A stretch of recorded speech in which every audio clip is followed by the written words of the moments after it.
বিসমিল্লাহির রহমানির রহিম।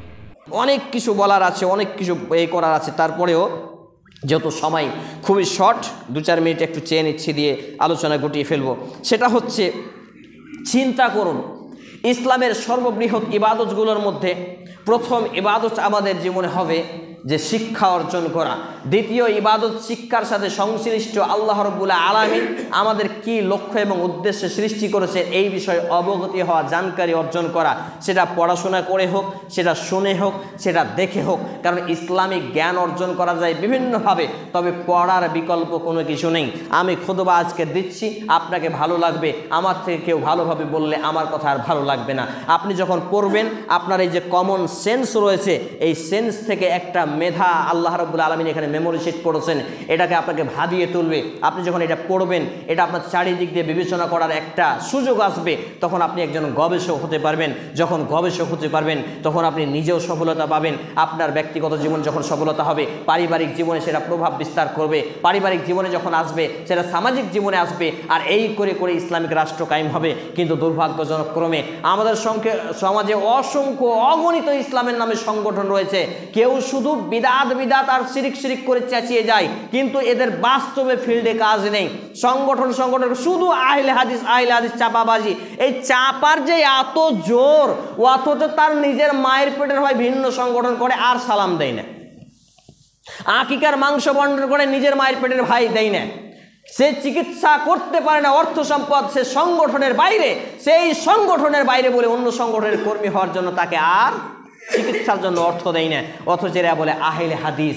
এইরকম সংগঠন আমাদের সমাজে তৈরি হয়েছে। আবার কিছু সংগঠন তৈরি হয়েছে যারা বলে যে সব বাদ দিয়ে আগে ইকামতের দিন রাষ্ট্রীয়ভাবে ইসলাম কায়েম করতে হবে। সব গাঁজাখুরি আর ভণ্ডামের আস্তাখানা খুলেছে। সব জনগণকে বোকা বানিয়ে ধোকা দিয়ে লুটে খাচ্ছে। নিজেদের সংগঠনের বড় বড় দেখবেন একবারে ফান্ড তৈরি করে রেখেছে। বাড়ির পাশে অসহায় লোক খেতে না পেয়ে মারা যাচ্ছে, চিকিৎসা করাতে না পেয়ে মারা যাচ্ছে।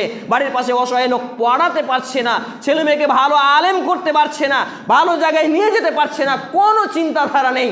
আর ইসলামিক বইতে একটা যদি কিনে তো কিনবে না, নিজের সংগঠনের লেখকের হলে কিনবে, না হলে কিনবে না। লা হাওলা ওয়ালা কুওয়াতা ইল্লা বিল্লাহ। এরা ইসলামের সীমাবদ্ধতাকে নিজের সংগঠনের মধ্যে সীমাবদ্ধ করেছে। যদি সংগঠনের কর্মী বেরিয়ে যায় বা বের করে দেওয়া হয়, তাকে আর সালাম দেওয়া যাবে না, উঠা বসা করা যাবে না। এরাই মূলত ইসলামকে ছন্ন বিছন্ন করেছে, খণ্ড বিখণ্ড করেছে, যা সবই জাহান্নামে যাওয়ার কারণ। কিন্তু এতে রয়েছে বড় বড় মাদানি, বড় বড় সালাফি, বড় বড় ফাইজি, বড় বড় ডিগ্রিধারী ব্যক্তি রয়েছে। আর এই সমাজে এদের মধ্যে আংশিক কিছু ব্যক্তি রয়েছে, আলেম রয়েছেন যারা হাক্কানি, বাকি হিংসুটে ভরপুর। এত হিংসা এদের, এত জ্বালা, আপনি সোশ্যাল মিডিয়া খুললেই বুঝতে পারবেন। শুধু গুতাগুতি, আর এই গুতাগুতি দেখে বিধর্মীরা ফায়দা নিচ্ছে। এই গুতাগুতিতে বিধর্মীরা ফায়দা নিচ্ছে। আমি এইরকম অসংখ্য আলেমের খোঁজ নিয়ে দেখেছি, তার পরিবারে ইসলামের অবস্থা নাজেহাল, তার পারিবারিক যে ভাই বোন মা বাপ এদের ইসলামের অবস্থা নাজেহাল। আমি নাম বলছি না, তাদের নামও নেওয়া যায়, কারণ তারা লেবাসধারী এবং মুখোশধারী ব্যক্তি। সম্মানিত উপস্থিতি ভাই এবং বন্ধুগণ, এই ছিল অসংখ্য অগণিত আমাদের সমাজে এই জাহান্নামে যাওয়ার কর্মসূচিগুলির মধ্যে কর্মসূচি। তার মধ্যে আমরা যে হাদিসটি পাঠ করেছিলাম সে হাদিসটি বলে আলোচনা গুটিয়ে ফেলবো। সেটা হচ্ছে আনাস ইবনে মালিক রাদিয়াল্লাহু তাআলা তিনি বলছেন, ক্বালা রাসূলুল্লাহ সাল্লাল্লাহু আলাইহি ওয়াসাল্লাম, কুল্লু বানি আদামা খাত্তাউন ওয়া খায়রুল খাত্তাইন আত-তাওয়াবুন। নবী মুহাম্মদ রাসূল সাল্লাল্লাহু আলাইহি ওয়াসাল্লামের বিশ্ববিখ্যাত সাহাবী আনাস ইবনে মালিক তিনি বর্ণনা করছেন যে রাসূল করিম সাল্লাল্লাহু আলাইহি ওয়াসাল্লাম বলেছেন, প্রত্যেকটা আদম সন্তানই হচ্ছে ভুলকারী। এখান থেকে একটি মেসেজ নিয়ে যান। মনে করেন আপনি একটা সংগঠনের কর্মী, আপনার সংগঠনের আমির যেটাই বলছে ওটাই আপনার কাছে ওহী, নাউযুবিল্লাহি মিন জালিক। আর আপনার সংগঠনের বাইরের ব্যক্তি যতই কোরআনের আয়াত দিয়ে কথা বলুক, এই ব্যক্তির কথা এখন আর আপনি মানবেন না।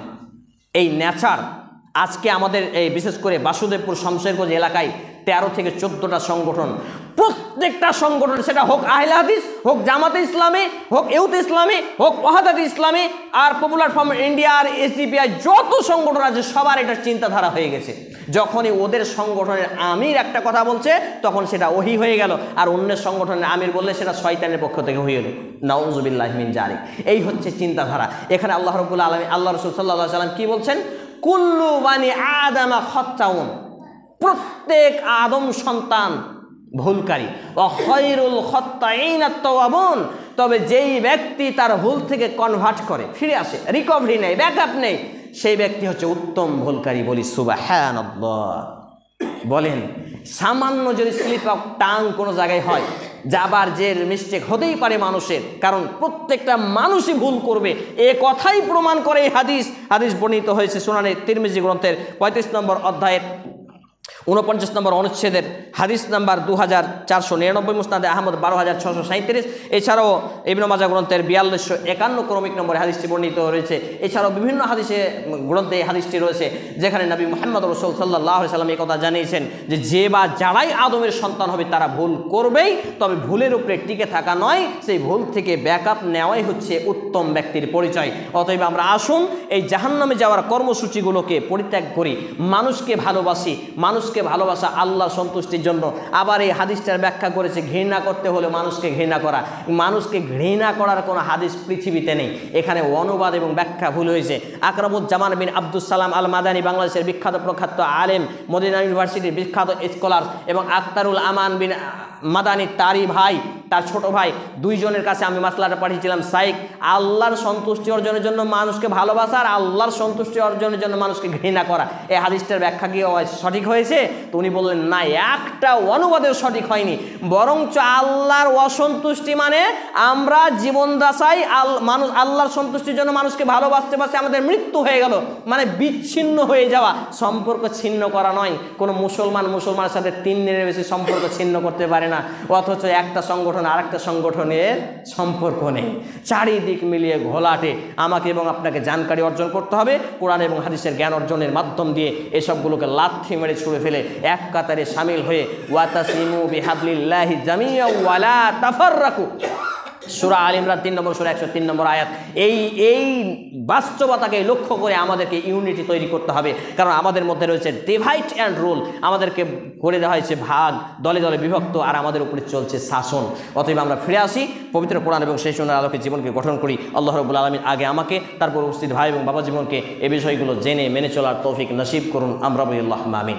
হে আল্লাহ তাআলা, আমরা যারা অসুস্থ আমাদেরকে পূর্ণাঙ্গ শিফায়ে কামিল আজিলা দিন। আমরা বলি আল্লাহুম্মা আমিন। হে আল্লাহ তাআলা, আমরা যারা অভাবী আমাদেরকে অভাবমুক্ত জীবিকা নির্বাহ করার তৌফিক নসিব করুন। আমরা বলি আল্লাহুম্মা আমিন। হে আল্লাহ তাআলা, আমরা যারা অসুস্থ আমাদেরকে শিফায়ে কামিল আজিলা দিন। হে আল্লাহ তাআলা, আমাদের যারা মুসলমান হয়ে মৃত্যুবরণ করেছে, বিশেষ করে আমার মা এবং নানা নানি, উপস্থিত ভাই এবং বন্ধুগণদের আত্মীয় স্বজন, পিতা মাতা, কেউ বা যে বা যারা এই মুসলমান হয়ে মৃত্যুবরণ করেছে, আল্লাহ আপনি তাদের জীবনের ভুল ত্রুটি ক্ষমা করুন, কবরের শাস্তি মাফ করুন, জান্নাতের বিছানা বিছিয়ে দিন, জান্নাতুল ফেরদাউস নসিব করুন। আমরা বলি আল্লাহুম্মা আমিন। এ দাবি, এ দোয়া, এ দরখাস্ত মহান আল্লাহ সুবহানাহু ওয়া তাআলার সামনে রেখে আমরা আমাদের আলোচনা এখানেই টানছি।